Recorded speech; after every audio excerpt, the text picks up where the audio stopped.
Demain, 4 avril 2024, nous célébrons le 64e anniversaire de l'indépendance de notre pays. À toutes et à tous, j'adresse mes plus chaleureuses félicitations. Je rends hommage à chacune et à chacun de vous pour votre attachement aux vertus cardinales de paix et de démocratie qui fondent notre vécu quotidien. Les changements significatifs que nous venons de vivre de façon paisible témoignent une fois de plus de la maturité de notre peuple, de la vitalité de notre démocratie et de la force de nos institutions. Nous devons tous être fiers de cette belle performance. Cette année encore, par la grâce divine, notre fête nationale se déroule sous le signe de la communion spirituelle avec la semaine sainte pascale qui vient de conclure le carême, le mois de Ramadan qui tire également à sa fin. Cette année encore, par la grâce divine, notre fête nationale se déroule sous le signe de la communion spirituelle avec la semaine sainte pascale qui vient de conclure le carême, le mois de Ramadan qui tire également à sa fin. Compte tenu des circonstances, en lieu et place du défilé traditionnel, je présiderai demain, au Palais de la République, une cérémonie de levée des couleurs sobre et symbolique.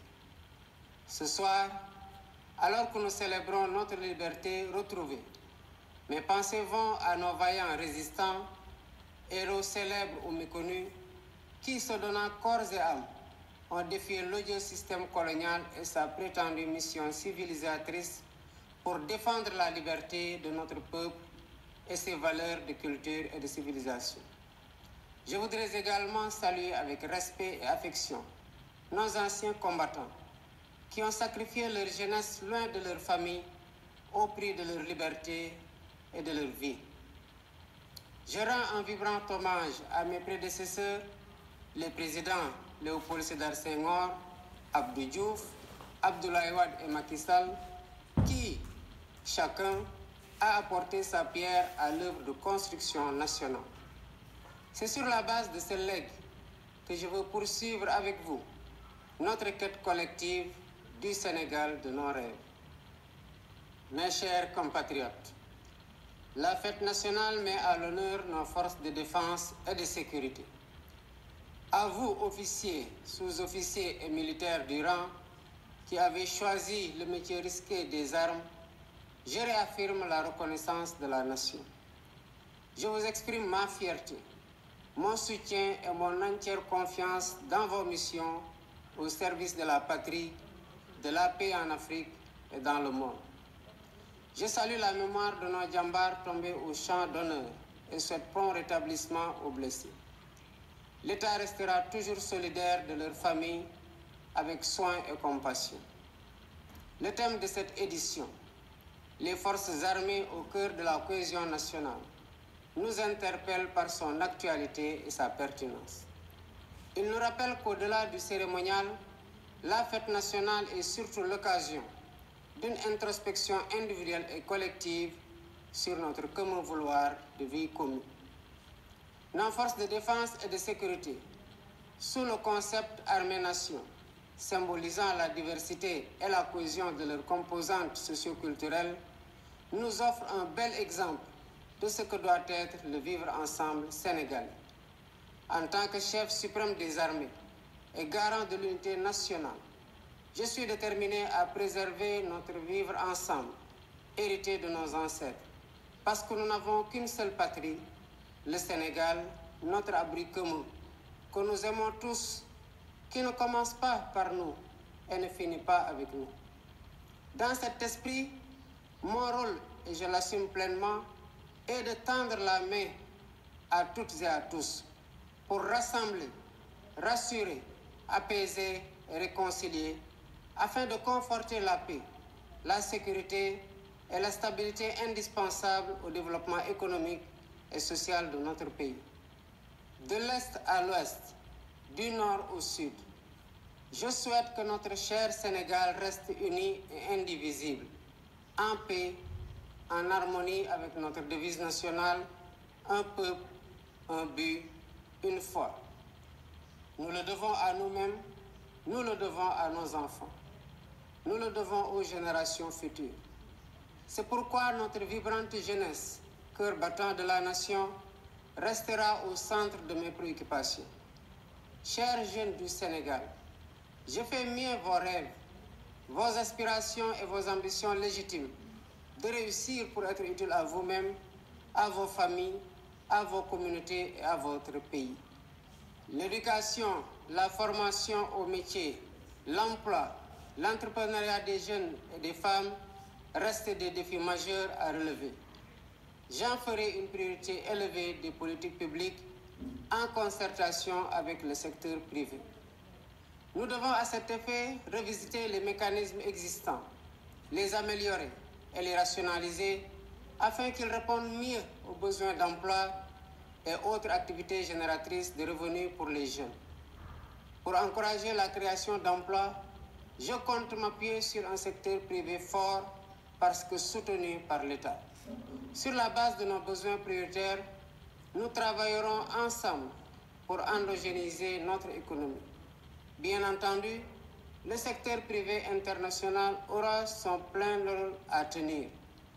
Les Sénégalais sont braves, mais ils sont fatigués et attendent de nous des solutions contre la vie chère.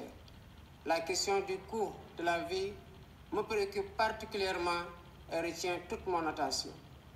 Dans les jours à venir, des mesures fortes seront prises dans ce sens, après les concertations que j'entreprendrai avec les acteurs concernés.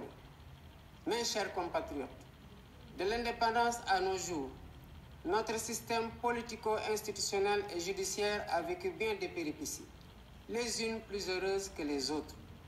64 ans après, le moment me semble venu de tirer les leçons de nos réussites et de nos échecs pour une gouvernance publique plus moderne, plus républicaine et plus respectueuse des droits humains. C'est pourquoi, après avoir démissionné de mon poste de secrétaire général de PASTEF Les Patriotes, pour ainsi me mettre au-dessus de la mêlée, je convoquerai de larges concertations avec la classe politique et la société civile sur la réforme du système électoral notamment, le remplacement de la Sénat par une commission électorale nationale indépendante avec un renforcement de ses moyens de fonctionnement et de ses prérogatives, la rationalisation du nombre de partis politiques ainsi que leur financement, l'inscription sur le fichier électoral concomitamment à la délivrance de la pièce nationale d'identité. Par ailleurs, pour redorer le blason de la justice, lui redonner le prix qu'elle mérite et la réconcilier avec le peuple au nom duquel elle est rendue, j'entends organiser des assises regroupant les professions du métier, magistrats, avocats, huissiers, greffiers et autres auxiliaires de justice, les professeurs d'université et les citoyens pour identifier des pistes de solutions aux problèmes de la justice. Dans la quête d'un Sénégal meilleur au bénéfice de tous, j'entends instaurer une gouvernance vertueuse fondée sur l'éthique de responsabilité et l'obligation de rendre compte. En outre, j'engagerai sans tarder une politique hardie de bonne gouvernance économique et financière par la lutte sans répit contre la corruption, la répression pénale de la fraude fiscale et des flux financiers illicites, la protection des lanceurs d'alerte, la lutte contre le détournement des deniers publics et le blanchiment d'argent, l'amnistie des prête-noms et leur intéressement sous condition d'autodénonciation, la publication des rapports de l'IGE, de la Cour des comptes et de l'OFNAC. De même, l'exploitation de nos ressources naturelles qui, selon la Constitution, appartiennent au peuple, retiendra particulièrement l'attention de mon gouvernement. Ainsi, en plus de la mise en ligne déjà effective des contrats miniers, pétroliers et gaziers sur le site de l'ITIE Sénégal, je ferai procéder à la divulgation de la propriété effective des entreprises extractives conformément à la norme ITIE, à l'audit du secteur minier, gazier et pétrolier et à une protection plus soutenue du contenu local au bénéfice du secteur privé national. Au demeurant, je voudrais dire à tous nos partenaires privés qu'ils sont les bienvenus au Sénégal. Conformément aux lois et règlements en vigueur, Les droits de l'investisseur seront toujours protégés, de même que les intérêts de l'État et des populations. À nos pays amis et partenaires, je voudrais assurer que le Sénégal reste un pays ouvert et accueillant pour tous. Nous veillerons sans cesse à maintenir et raffermir les relations de bon voisinage et de solidarité agissantes au sein de nos organisations communautaires, notamment la CEDEAO et l'UEMOA. Héritier de l'idéal panafricaniste de Cheikh Anta Diop et de Léopold Sédar Senghor, un des pères fondateurs de l'Organisation de l'Unité africaine, nous demeurons fermement engagés dans la construction de l'intégration africaine et la réalisation des objectifs de la zone de libre-échange continentale africaine. Nos partenaires étrangers de tous horizons sont d'égale dignité pour nous. À tous, nous devons respect et considération. Et de tous, nous demandons respect et considération. Nous resterons engagés pour une gouvernance mondiale plus juste et plus inclusive, dans le respect de l'égale dignité des valeurs, de culture et de civilisation. Mes chers compatriotes, la fête nationale, symbole de notre souveraineté, nous rappelle que nous sommes seuls face à notre destin et que personne ne fera à notre place ce que nous ne sommes pas disposés à faire pour nous-mêmes. Nous avons la responsabilité historique de conforter notre souveraineté en rompant les chaînes de la dépendance économique par le culte permanent du travail et du résultat. Dans cet esprit, l'administration doit agir à tous les niveaux de façon plus accueillante et plus efficace pour les usagers du service public. Nous devons bannir de nos pratiques les procédures et formalités indues qui altèrent l'efficacité de l'État.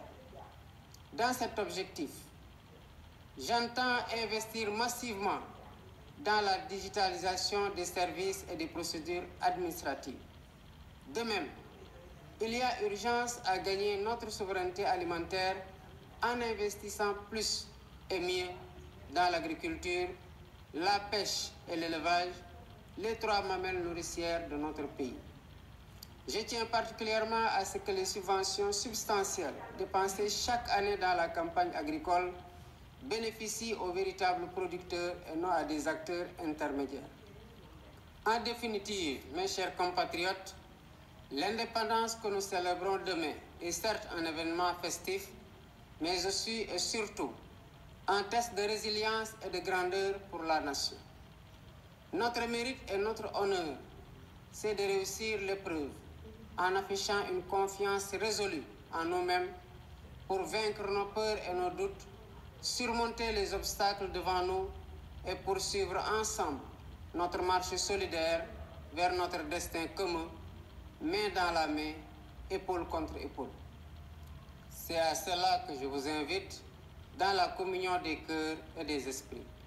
Vive le Sénégal en paix et en sécurité, unis, libres et prospères. Bonsoir et bonne fête de l'indépendance.